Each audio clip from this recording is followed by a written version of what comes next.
Kejar majal orar manit im tamako imelap to jerangan wawin mur kinar. Imilo pevenado in kumna jorong melele go ikichen. Junian wawin kinej ngejuan armejij mij emarungun walo genwat ngelukun armej ngancabare odeo eganan walo ngane. Jadi enje jalamanak pe lukun armej menyo challoe. Agalanga konaj lukun lale ala armejeo. Ejar armejeo imejaga majan mejalak cetrane iman. Camarungun patiman kan menin jaga-jaga impe banado ini kamalele aku alokage. Ilo cuane ani elabana galap ngada imelgune calak mangai. Cuane mane armij kaman bakarayo ipen imlarego nejin ran magayairo. Olap ran karayo jatalim kagijan. Agayar kano jin penane lolo mangai. Pao meur parain mot. Congone calak yanan kakije.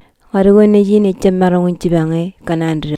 Cuan pong wargayo arkano jin laban kuli. Jongone chang akiya karayo idan ngakabelak mejan. Kwajay gujin kajur chinene chironga wargo nejin. Ijay gujin kigi yungun chirigian. Wargo eba emman mama agay jiri lagadanin kemchala lago idurin mejan. Kakije chirik. Karayo yalaban muk kanagay leo penej kuri. Yagamman meninan mejigi. Keji lukunin kigi leo pene arwalo langane. Iriju echipong leo churong lak. Kebucuan rong ikichian wad wunta nayam. Yalangai najere lak bukcuan pep. Chulak olip kimejgo. Im kajabara wad pebeo. Elegin kamanto kulin armay. Im lugaj iman pebeo. Pen walak cuan pe. Lelak peo ngalarigayo. Im churong lak pen lelak ilorongyo. Im roye. Kejere lagan roye. Karayo eju janam rich.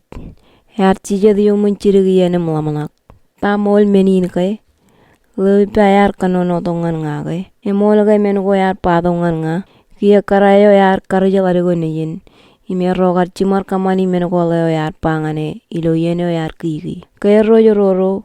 Larigo yar ro lalak payo ilo an rongayo. Kaya yar mojay roro. Larigo yar koda galangadak payo. Cuan yep kelebeleben pangke kaya ipen magamak eja todo. Larigo yar kercinen. Cina lalemak tayo yar kojagi. Cina yar alimemelak ilongun tayo. Imlale tayo. Neju cuanin cara aman kajaro. Mga enono menekane. Oi jaje ke menin cara aman menkain.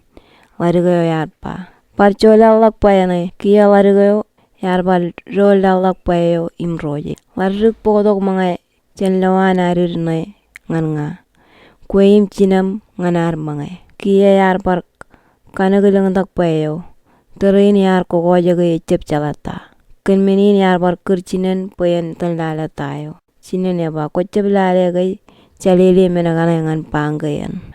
Alin ciluinan rol lalak payo. Hei koko jaga ilang tak cuan yeben ni.